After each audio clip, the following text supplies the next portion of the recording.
والسلام على سيد المرسلين أما بعد فأعوذ بالله من الشيطان الرجيم بسم الله الرحمن الرحيم علیہ الصلوۃ والسلام علیک یا رسول اللہ الصلاۃ والسلام علیک یا حبیب اللہ الصلاۃ والسلام علیک یا نبی اللہ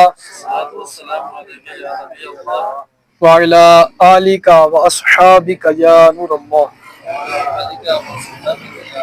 فرمان مصطفیٰ صلی اللہ تعالی علیہ وآلہ وسلم ہے کہ جو شخص مجھ پر ایک مرتبہ درود پاک پڑھتا ہے اللہ تعالیٰ اس پر 10 رحمتیں نازل فرماتا ہے۔ صلو علی الحبیب صلی اللہ تعالی علیہ الذین اذا اصابتهم مصیبۃ قالوا انا للہ وانا الیہ راجعون۔ ترجمہ کنز العرفان، وہ لوگ کہ جب ان پر کوئی مصیبت آتی ہے تو کہتے ہیں ہم اللہ ہی کے ہیں اور ہم اسی ہی کی طرف لوٹنے والے ہیں۔ تفسیر صراط الجنان جلد 1 صفحہ نمبر 286 پر ہے۔ اس آیت میں بتایا گیا کہ صبر کرنے والے وہ لوگ ہیں کہ جب ان پر کوئی مصیبت آتی ہے تو کہتے ہیں ہم اللہ پاک ہی کے بندے ہیں، وہ ہمارے ساتھ جو چاہے کرے اور آخرت میں ہمیں اسی کی طرف لوٹ کر جانا ہے۔ احادیث میں مصیبت کے وقت انا للہ و انا الیہ راجعون پڑھنے کی بہت فضائل بیان کیے گئے ہیں۔ ایک حضرت امام حسین بن علی رضی اللہ تعالیٰ عنہ سے روایت ہے کہ حضور پاک نور صلی اللہ تعالی علیہ وآلہ وسلم نے ارشاد فرمایا جس مسلمان مرد یا عورت پر کوئی مصیبت پہنچی اور وہ اسے یاد کر کے انا للہ و انا الیہ راجعون کہے، اگرچہ مصیبت کا زمانہ دراز ہو گیا تو اللہ پاک اس پر نیا ثواب عطا فرماتا ہے اور ویسے ہی ثواب دیتا ہے جیسے اس دن دیا تھا جس دن مصیبت پہنچی تھی۔ ایک مرتبہ نبی اکرم صلی اللہ تعالی علیہ وآلہ وسلم کا چراغ بجھ گیا تو آپ نے انا للہ و انا الیہ راجعون پڑھا۔ تو عرض کی گئی کیا یہ بھی مصیبت ہے؟ ارشاد فرمایا جی ہاں، اور ہر وہ چیز جو مومن کو اذیت دے وہ اس کے لیے مصیبت ہے اور اس پر اجر ہے۔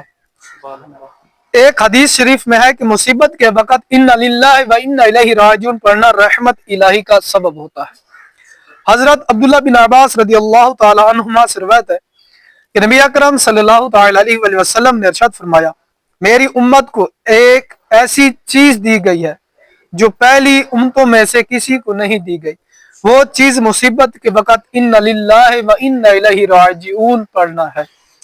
امیر المؤمنین حضرت ام سلمہ رضی اللہ تعالی عنہ فرماتی ہے میں نے سید المرسلین صلی اللہ تعالی علیہ وآلہ وسلم کو یہ فرماتے ہوئے سنا کہ جس مسلمان پر کوئی مصیبت آئے وہ اللہ پاک کے حکم کے مطابق انا للہ و انا الیہ راجعون پڑھے اور یہ دعا کرے کہ اے اللہ میری اس مصیبت پر مجھے اجر عطا فرما اور مجھے اس کا بہتر بدل عطا فرما، تو اللہ پاک اس کو اس سے بہتر بدل عطا فرمائے گا۔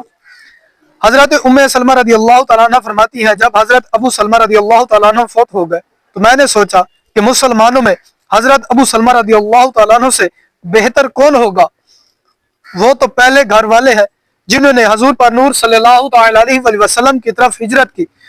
بہرحال میں نے یہ دعا کہہ لی، چنانچہ اللہ پاک نے ان کے بدلے میں مجھے رسول اللہ صلی اللہ تعالی علیہ وآلہ وسلم عطا فرما دی۔ اللہ عز و جل سے دعا ہے جو سنا اس پر عمل کرنے اور دوسروں تک پہنچانے کی توفیق عطا فرمائے۔ الحمدللہ رب العالمین، جزا اللہ عنا سیدنا و مولانا محمد ما و اہلو، جزا اللہ عنا سیدنا و مولانا محمد ما و اہلو۔ یا اللہ پاک جو درس سنا اس پر عمل کرنے کی توفیق عطا فرما، اسے دوسروں تک پہنچانے کی توفیق عطا فرما۔ یا اللہ پاک ہماری اور ہمارے ماں باپ کی بھی حصہ مغفرت۔